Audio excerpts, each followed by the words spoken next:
বিয়ের দাবিতে প্রেমিকের বাড়িতে আসলো তরুণী প্রেমিকা, দেখে পালালেন তরুণ প্রেমিক।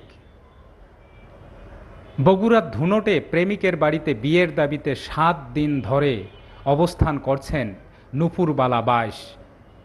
দীর্ঘদিন ধরে তার সঙ্গে চুটিয়ে প্রেম করেছিলেন শুভদেব কুমার ২৩ নামের যুবক। বিয়ের প্রলোভনে নুপুরকে নিজের বাড়িতে ডেকে আনেন তিনি, কিন্তু পরিবারের চাপে তাকে ঘরে রেখেই পালিয়ে যান শুভদেব।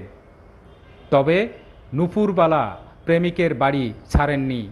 বিয়ের দাবিতে সেখানেই অবস্থান করছেন সেই তরুণী। বৃহস্পতিবার সকালে শুভদেবের বাড়িতে গিয়ে দেখা যায় মেয়েটি ঘরের দরজায় বিষণ্ণ মনে বসে আছেন। এভাবে ৭ দিন কাটিয়েছেন তিনি।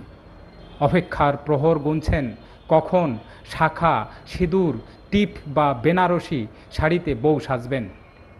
মিলবে স্ত্রীর স্বীকৃতিও। উপজেলার পেশিবাড়ি গ্রামে এ ঘটনা ঘটে।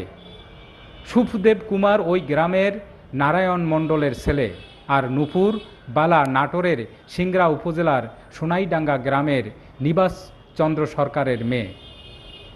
স্থানীয় সূত্রে জানা যায়, উপজেলার পেঁচিবাড়ি গ্রামের ভম্বল চন্দ্রের ছেলে বিধান চন্দ্রের সঙ্গে প্রায় ৩.৫ বছর আগে নুপুরবালার বিয়ে হয়।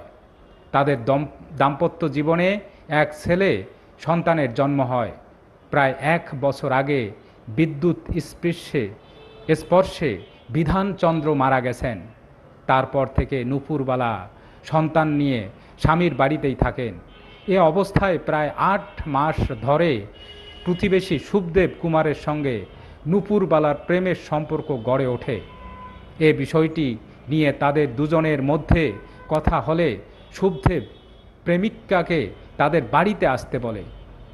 প্রেমিকের কথা অনুযায়ী শনিবার নুপুরবালা প্রেমিকের বাড়িতে গিয়ে ঘরে প্রবেশ করেন। এ সময় শুভদেব কৌশলে বাড়ি ছেড়ে চলে যায়। এরপর থেকে নুপুরবালা স্ত্রীর স্বীকৃতির দাবিতে ওই ঘরেই অবস্থান করছেন। নুপুরবালা বলেন, শুভদেব আমাকে প্রথমে প্রেমের প্রস্তাব দিয়েছে, তারপর সম্পর্ক প্রেমে গড়ালে বিভিন্ন স্থানে নিয়ে আমার সঙ্গে একাধিকবার শারীরিক সম্পর্ক স্থাপন করেছে। তার কথা মতো আমি তার বাড়িতে এসেছি। যেহেতু বিয়ে করবে বলে আমাকে আসতে বলেছে, সেহেতু বিয়ে না করে আমি শুভদেবের বাড়ি থেকে যাব না। প্রয়োজনে এখানেই থেকে যাব, কিন্তু আমি স্ত্রীর স্বীকৃতি চাই। তবে শুভদেব পলাতক থাকায় এ বিষয়ে তার কোনো বক্তব্য পাওয়া যায়নি।